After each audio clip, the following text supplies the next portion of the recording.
as our Colorado grows and changes, scrapes and new construction are on every corner. But holding on to our history is vital. That was the theme this weekend as thousands stopped to take in Denver's architecture. Liz Gilardi shows us how, in a city always changing, our history survives.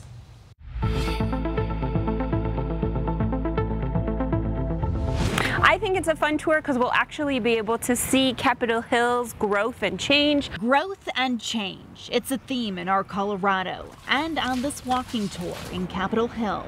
And whenever I leave tours, people thank me for the opportunity to slow down, look closely at the architecture, learn the history of the buildings, because we miss so much of it when we don't have that opportunity to look closely. This tour is part of Doors Open Denver. It's an effort led by the Denver Architecture Foundation.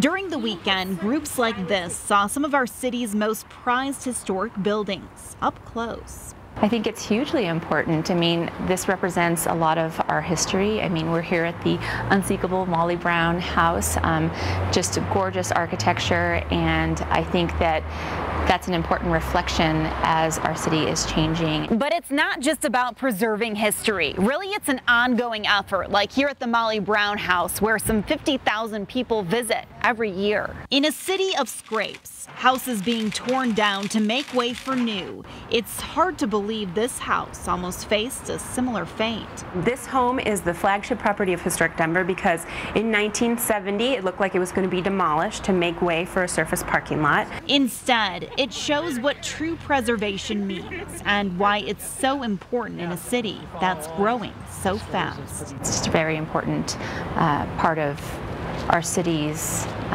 growth, in fact, I think, is to, again, preserve what we have and have it influence what we do in the future. Liz Gilardi, Denver 7.